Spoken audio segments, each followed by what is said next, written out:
let's do it. I think the best way for the audience to get to know you is to know what turns you on. So what's got you revved up this week?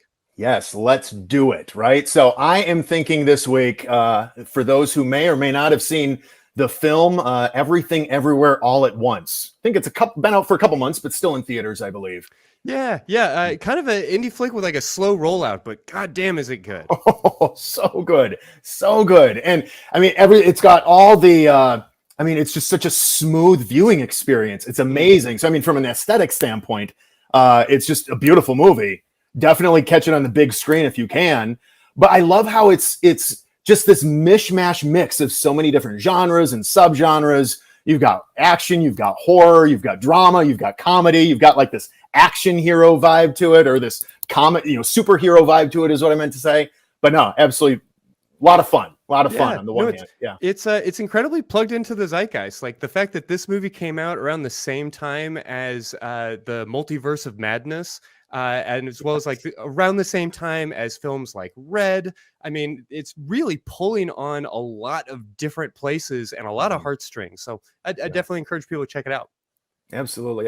One thing that I guess really love about it, and I want to be very careful. I'm going to be very general, broad brushstrokes, Sure. Right? Because we don't want to spoil anything or whatnot. But I've always been fascinated by story, and by not just story in general, but like the concept of the stories that our lives are telling and the stories we tell ourselves.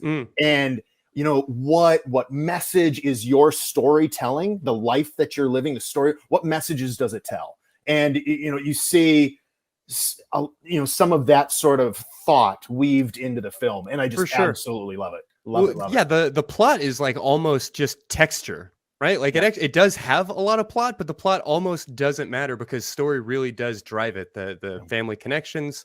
Great time. I don't know how much I really need to say any of this to the people who watch this show, but if you haven't caught George Carlin's America on HBO Max, I definitely encourage people to take a look at that. If you've been on the fence wondering if you really needed a 4-hour commitment to a documentary, well, do what I did. Have a long cold and watch it twice because it's a great time. That's fantastic. I haven't seen it, but it sounds like I need to check it out. So I definitely would. It'll get you thinking. It'll inform you, and you're gonna see a lot of like really classic, really great stand up and maybe a little philosophy. I don't know. I thought it was worth it.